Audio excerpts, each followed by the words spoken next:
understand what Khmer New Year is, but they know that Khmer New Year is coming. It's the festivity, it's the food, it's the music, it's everybody.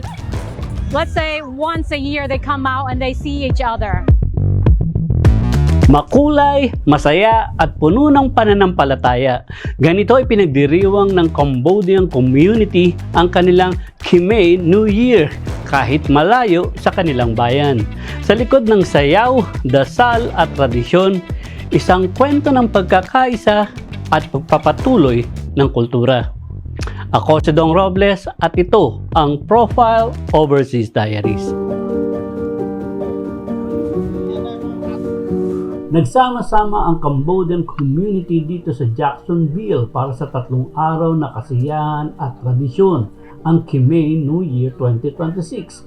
Isang mahalagang okasyon na hindi lang basta selebrasyon, kundi isang paalala ng kanilang pinagmulan, pagkakakilanlan at paniniwala.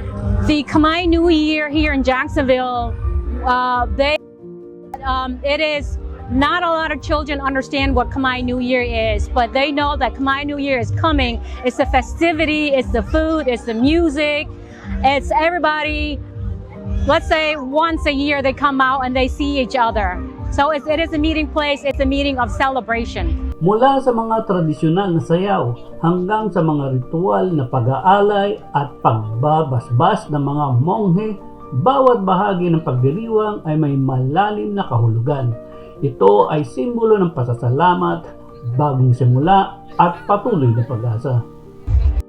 Important that we preserve this culture is because it is our roots. It is who we are. It is, if we don't preserve it, we will forget who we are and where we come from. So it is important, yes, to teach the children what our culture is, what our root is. We want to preserve the Cambodian culture, the tradition. Kids nowadays, children who are born here, including my children as well, intend to not knowing where they're coming from. So I want to be able to help preserve the culture, the tradition in the community. I mean the dances, the food, the arts, just everything about the Cambodian culture. I would like to preserve that and build a legacy for the kids when I move on.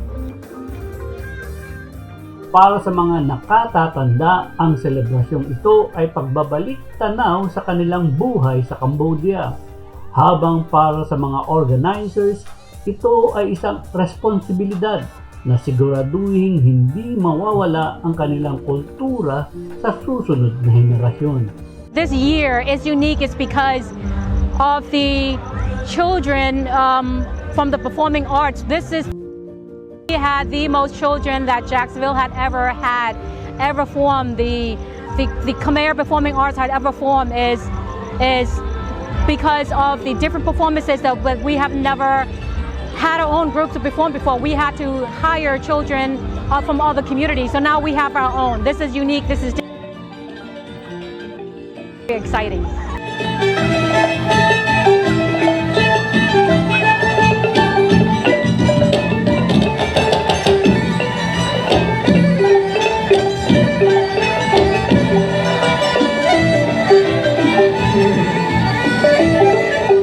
Sa mga kabataan naman, ang Khmer New Year ay hindi lang tradisyon.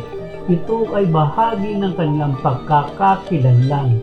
Sa bawat sayaw, galaw at kasuotan, ipinapakita nila na kahit sila ay lumaki sa Amerika, dala-dala pa rin nila ang dugong Cambodian.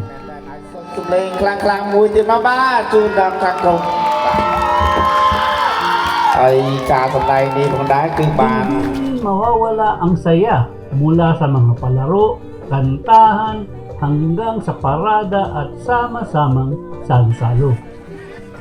Isang pagkakataon para magtipon ang pamilya, magkakaibigan at buong komunidad na tila ba walang distansya ang pagitan ng Amerika at Cambodia. Habang ipinagdiriwang ng bawat komunidad ang kanilang may mga lugar naman na silbing tahimik na saksi ng kasaysayan.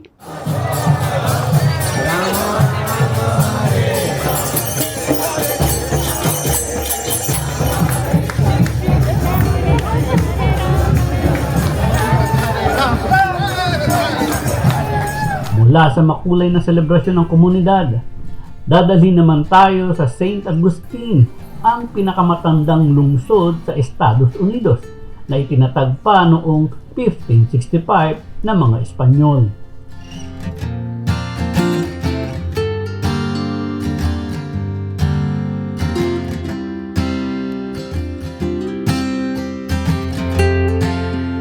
Sa tabi ng St. Agustin Harbor, unang dumaong ang mga barkong nagdala ng kultura, relihiyon at impluwensyang humubog sa kasaysayan ng lugar.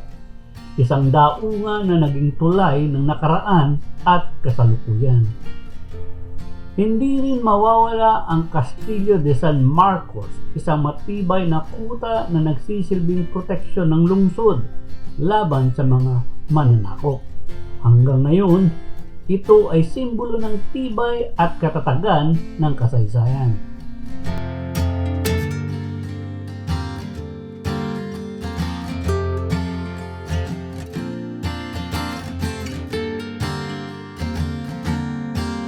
Tulad ng Cambodian community sa Jacksonville, ang St. Agustin ay patunay na ang kultura at kasaysayan ay hindi basta nawawala. Ito ay pinapahalagahan, ipinapasa at binibigyang buhay sa bawat henerasyon.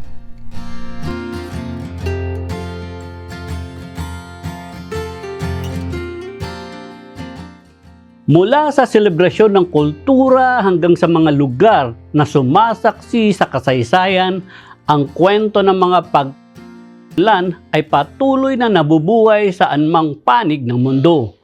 Mula dito sa templo ng Cambodian community sa Jacksonville, Florida, ako si Dong Robles para sa Profile Overseas Diaries.